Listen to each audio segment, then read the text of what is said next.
Is Monday Report. Now, tonight, the country teeters on the brink of anarchy.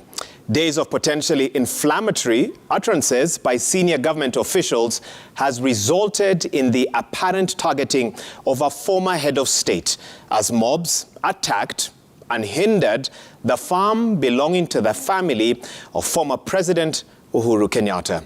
The former head of state has, in the last few days, been a target of blistering attacks from top officials of the Kenya Kwanza government, with the leaders accusing the former president of allegedly supporting the ongoing mass action protests by the opposition Azimio la Umoja coalition.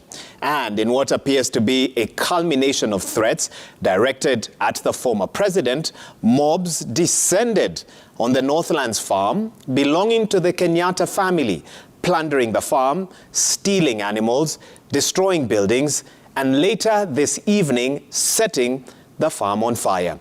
Chemutai Goin begins our extensive coverage of yet another day of tear gas, running battles, and the unprecedented targeting of a former president, and the shocking day-long inaction of the police at the Kenyatta Northlands farm.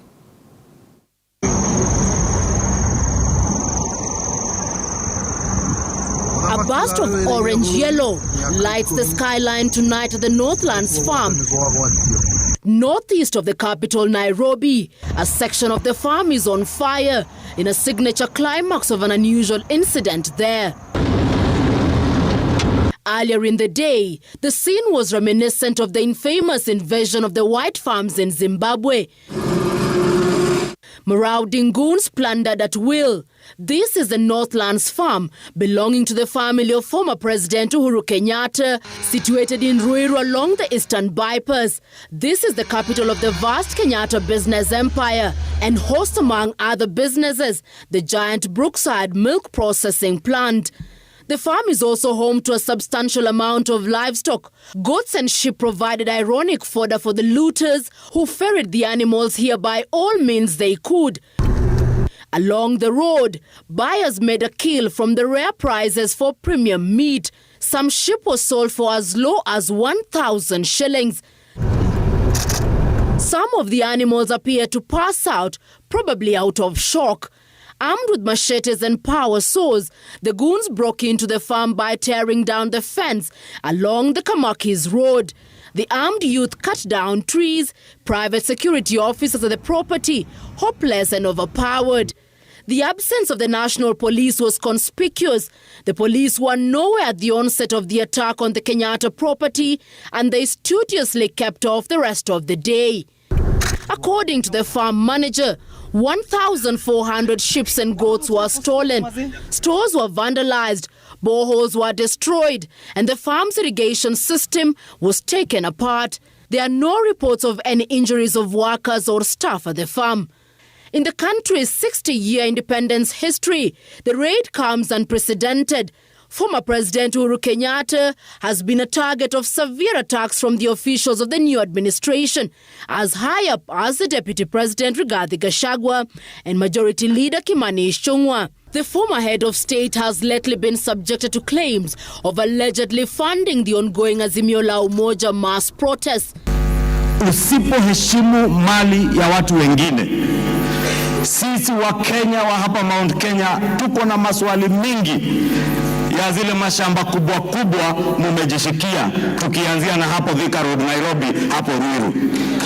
Kabla hatujaenda Taita Taveta, kabla hatujaenda Nakuru, mali ya Mkenya ikivamiwa, hata hizo mashamba zenyu tutazivamia, na wenye hawana mashamba wapate mashamba Kenya hii.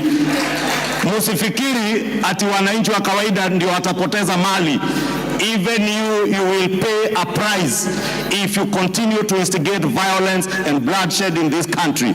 And that is my message to none other than Ruiru Kenyatta, the sponsor, sole sponsor, singular financier of Azimio and the machinery that is Raila Odinga. The verbal attacks on Kenyatta left strong hints that he and his family were gaming the protracted post-election contest, pitting President William Ruto's Kenya Kwanza government and Raila Odinga's Azimio coalition. Last night, a tweet by newly appointed ICT Chief Administrative Secretary Dennis Itumbi read like a signpost to today's events with the caption, Northlands, and a dotted line. And on Monday afternoon, as mobs looted the Kenyatta property, Trade and Industry Cabinet Secretary Moses Kuria tweeted in his Kikuyu dialect, quote, Magota Magota, loosely translated as the finest pieces of land and a presumed reference to the Kenyatta Northlands property. On Sunday, several Kenya Kwanza leaders who attended Moses Kuria's Thanksgiving service, retired President Uhuru Kenyatta, was cannon fodder for the array of fire-spitting speakers. Siakuje aambie Wakikuyu yeye ndio wapatiana ruhusa biashara zao Nairobi ziharibiwe. Come out. Financials. Come out, financials. Come out, financials, so that you can tell Kikuyu. And you know financials, you are Kikuyu like us. Tumemsikia akisema Raila bado ni mkubwa yake na ndio president wake. Na kwa sababu mambo ya maandamano iko na Raila.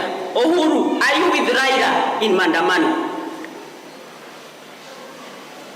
Do you care about Kenyans? Don't you care about us?